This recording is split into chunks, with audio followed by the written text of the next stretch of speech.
Let me get through the first row here. Go. A couple things. I was just taken aback by your answer to the question about organizing for action.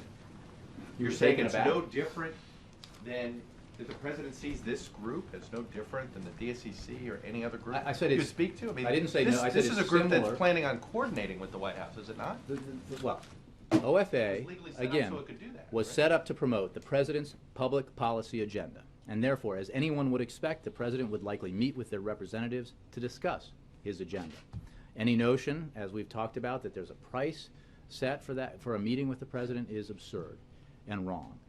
The comparison here is that the president goes and speaks about his policy agenda to a variety of groups that support that agenda, including the DNC, the DSCC, or the DCCC, including other organizations that have policy ideas This that group's are. gonna spend money on his behalf to promote his No, agenda. this group is promoting a policy agenda. It is not trying to elect him, obviously, since he's. No, but they spend money to promote the agenda. As organizations do all over town and all over the country, they spend money to promote But on his policy behalf, ideas. coordinating with the No, White House. on the American people's behalf. The president believes that the agenda that he's putting forward obviously is one that would benefit the middle class and benefit the country.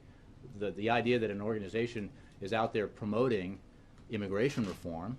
We heard from a lot of Republicans this weekend about their support for comprehensive immigration reform, much as the president supports comprehensive immigration reform. Would you argue then that this organization is inappropriately somehow supporting their agenda?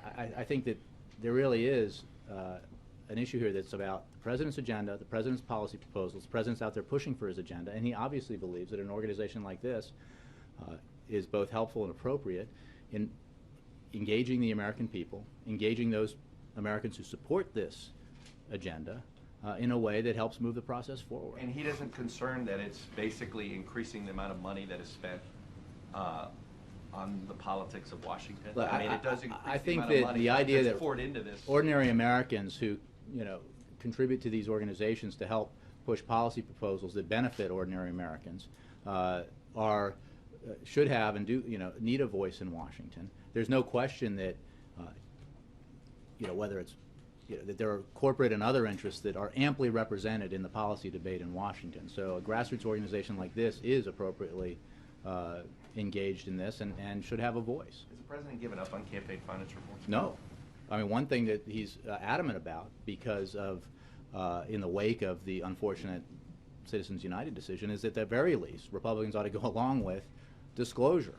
At the very least, let's pass legislation, the Disclose Act, that would create the kind of transparency that Americans deserve when it comes to financial contributions to political campaigns. Is this high on his priority list? It remains a priority. Let me ask you a question on the budget.